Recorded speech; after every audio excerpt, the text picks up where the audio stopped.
જે પરિસ્થિતિમાંથી નીકળીને જે મહામાનવ વિશ્વરત્ન બાબા સાહેબ આંબેડકરે જે અહીંયા સુધી આપણે લાવ્યા છે, પહોંચાડ્યા છે, ફરી ઉલટી દિશામાં આપણે જઈ રહ્યા છે. હજુ બી વખત છે.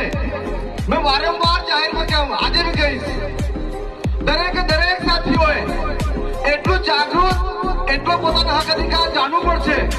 હું સેલવાસમાં જાહેરમાં નથી કેમ, કોઈ અધિકારીઓ આવે, કોઈ પ્રશાસનિક મોટા અધિકારીઓ આવે, ત્યાં ચર્ચા કરે ત્યારે એ લોકો શું વાત કરે? એ લોકો હંમેશા કોઈ ને કોઈ સંવિધાનિક કાનૂન, આઈપીસી, ફલાણું, આ તે જે બી સંવિધાન અને કાનૂનની વાતો કરે છે. આપણે દરેક વ્યક્તિઓ, દરેક જુવાનીઓ, બહેનોએ, વડીલોએ, સાથીઓએ આપણે એટલું તો આપણે જાગૃત થવું જ પડશે કે કોઈ પણ અધિકારી આવે, આજે હું કેવું છું, હું જાહેરમાં કહું છું, સેલવાસમાં જ્યારે પ્રોગ્રામ થાય, કોઈ અધિકારીઓ મગજમારી કરે આવીને કહે તો કેમ કે ભાઈ અમને બહુ કાનૂન અને સંવિધાન અમને તમે નહીં શીખાડો ને. જે કાનૂન અને સંવિધાનની જે વાત કરે એ કાનૂન સંવિધાન અમારે પાસે બનાવે